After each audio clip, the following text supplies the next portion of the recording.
बिस्मिल्लाहिर्रहमानिर्रहीम। अस्सलाम वालेकुम दोस्तों, मैं उम्मीद करता हूँ कि आप सब दोस्त खैरियत से होंगे। तो दोस्तों, मेरी अल्लाह पाक से ये दुआ है कि अल्लाह पाक आप सबको खैर आफियत से रखे। तो दोस्तों, सबसे पहले शुक्रिया उन दोस्तों का जिन दोस्तों ने मेरे चैनल को सब्सक्राइब किया हुआ है। तो जो दोस्त नए हैं उनसे मेरी ये गुजारिश है कि वो मेरे चैनल को सब्सक्राइब कर लें और बन जाए मेरे चैनल के मेंबर। दोस्तों, आप वीडियो देख रहे हैं, वीडियो के नीचे एक लाल रंग का बटन है, आपने उसको दबा देना है और साथ वाले बेल आइकॉन को भी दबा देना है और ऑल पर क्लिक करना है ताकि मैं यूं ही कोई वीडियो अपलोड करूं तो उसका नोटिफिकेशन आपको फौरन मिल जाए। तो दोस्तों, आज जो मैं आपके लिए एक तवीज़ लेकर हाजिर हुआ हूं, ये है सूरत जिन का तवीज़। हर किस्म के जिन, असेब, सहर और जादू वगैरह को खत्म करने का अमल, सूरत जिन से जादू का इलाज। आज मैं बहुत ही मुख्तसर सी छोटी सी वीडियो बनाऊंगा। तो दोस्तों, अगर कोई आमिल के पास इस तरह का मरीज लेकर आते हैं जिसको कोई जादू वगैरह की शिकायत हो, तो इस नक्श से आमिल हर किस्म के जिन, असेब, सहर, जादू वगैरह को खत्म कर सकता है। आमिल को चाहिए कि 2 नक्श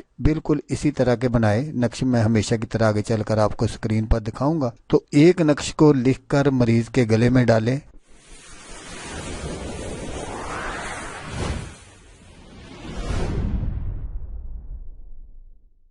तो दूसरे नक्श को प्लेट में लिखकर ताज़ा पानी से धोकर मरीज को पिलाएं। इंशाल्लाह जिस किस्म का भी कोई जादू, असेब, सहर वगैरह होगा वो ख़त्म हो जाएगा। तो अगर असेब या जिन ज़्यादा सरकश हो तो चिराग में इस नक्श को लिखकर मरीज के सामने रोशन करे। तो मरीज को इसकी रोशनी में बिठाए तो आप खुद सूरत जिन पढ़ना शुरू कर दे। इंशाल्लाह शफाए कामला नसीब होगी। तो दोस्तों, नक्श ये है जो मैं आपको स्क्रीन पर दिखा रहा हूँ। आपने बिल्कुल इसको इसी तरह बनाना है और अगर चिराग में लिखना है तो फिर भी आपने चिराग वो लेना है जिसको पानी वगैरह ना लगा हो। बिल्कुल नया चिराग ले लेना है मिट्टी का और उसमें इस नक्श को बिल्कुल इसी तरह बना लेना है। तो दोस्तों, अगर आपको वीडियो अच्छी लगे तो आपने इसको लाइक और शेयर जरूर करना है। हो सकता है आपको जरूरत ना हो, किसी और दोस्त को जरूरत हो, तो उसका भला हो जाएगा और वो दुआएं देगा आपको भी और मुझे भी। तो दोस्तों, जैसा कि मैं आपको हर वीडियो में कहता हूँ, इस बार भी कहूंगा कि आपने इस वीडियो को देखा, उसके लिए आपका शुक्रिया। दुआओं में याद रखिएगा। अल्लाह हाफिज। अल्लाह हमें नासर।